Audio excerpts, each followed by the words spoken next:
Alright guys, welcome back to MMA Al Dente. I'm here to talk to you about the last fight of this fucking thing and the first fight of the night. Darian Weeks versus Yohan Lainesse. It's going to be a good fight, I think, because these are two young fighters that are still capable of making mistakes.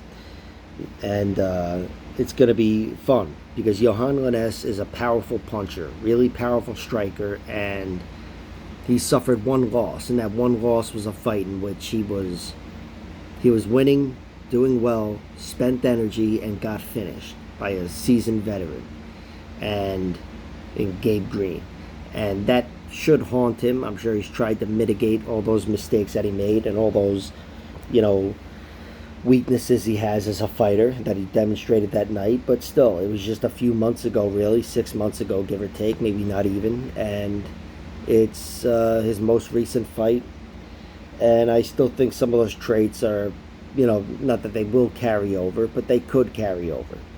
And of course, this fight will help sort things out. But Darian Weeks is a very good fighter. He's not shown it so far in the UFC, but I like the way he's fared in losing efforts to Brian Barberina and Ian Gary. Not that I loved his, I respected, you know, I thought he won the fight or anything. I didn't. The Brian Barberina fight was a little closer, but Barberina clearly won 1-3 in that one. Thing with Darian Weeks is he's never been knocked out. There was some horseshit stoppage on his amateur career, or whatever, corner or something, I don't know, injury, but he's never been stopped, I think, anyway. And he's got great hands and good cardio, too. Again, he lost round 3 to Barberina, but to even be there in a losing effort so early in your career to a seasoned veteran like that, he impressed me in every one of his UFC fights in one way or another. It's just, I haven't seen the guy that I think, could stick around for a while. I don't know. I think he's a good fighter and everything, but you got to win. And one thing you can't do is lose 3 in a row. So his head's on the chopping block here. Yohan Lainesse, there's probably a little more forgiveness for him because he's a very fun fighter. And, again, 2-0, it's not the end of the world. Just like Darian Weeks is, that's his spot right now. But Yohan Lainesse, there's pressure on him, too, because he was taken to school. Again, he was taken to school by Gabe Green. Hurt him and then got hurt. So I think he's going to have to, he might be trying to fight a different fight here, but still I think he's a guy that is too young in his career to make all these significant changes, and he's going to be trying to hurt Darian Weeks early. He's going to be going for it, and maybe he'll pull back, but I still think when he's in the heat of the moment, he's going to be going for the finish. And Darian Weeks has never been finished, but I don't know if he's ever fought anybody who hits as hard as Yohan Lainesse. I'm aware he fought Ian Gary and Brian Barberina. I don't know. Those guys are weird strikers, Ian Gary looked good against Jordan Williams or whatever, but, finished everybody or whatever, a lot of people outside the UFC. But I think we're going to watch him develop into more of a volume guy and rangy guy, of course, and less of a powerful guy. It's just the knockouts aren't going to show for him. But Yohan Lainesse is a guy who I think the next 5 victories of his will feature at least 3 knockouts. That's what I'm thinking based on watching him fight. He's just that type of fighter, and no matter how much he tries to shed it, he's a knockout guy. Now that could work against him, going against a guy who's never been knocked out, or he could put him away.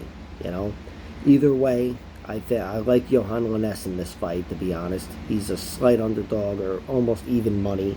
I think he absolutely wins round 1, and even if he doesn't go for it, I expect him to win round 1 comfortably.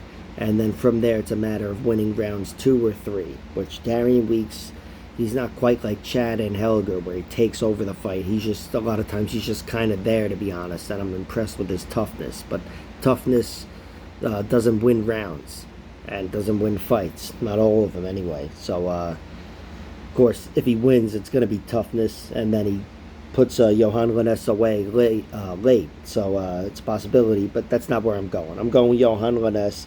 If I had a gun to my head, I'd say he gets Darian Weeks out of there, but decision is likely too. minus 105. I'm not in love with that money line. And I did bet on Darian Weeks via round 2 and 3 knockout at plus 1,000 and plus 1,300. There's something there because, you know, if he wins, that's how he's going to win. Well, he could win via decision, but if he finishes Yohan Lainesse, it's going to be round 2 or round 3 knockout. And Yohan Lainesse, he's a young fighter just like Darian Weeks. These guys are too young to shed all their bad habits, and they're still developing as fighters. So we're going to learn a lot about both guys here. Again, I'm going Yohan Lainesse, but my bets will be on both sides. And I hope you guys enjoy this whole card, this whole event. Hopefully every fight stays intact and no one's fucking assaulted or whatever beforehand in the hotel. And, you know, again, it's not the best card ever, because Nate Diaz and Khamzat Chimaev, as enticing as that fight is, it's not really whatever you call it, a worthy main card, a main event for a pay-per-view. But still, I find myself getting excited for every single fight on the card, as you can see. And you better believe I'll be doing this shit when the fighters are in the cage. Alright, thanks for tuning in, guys. I'll talk to you soon. Sunday morning in my bathrobe.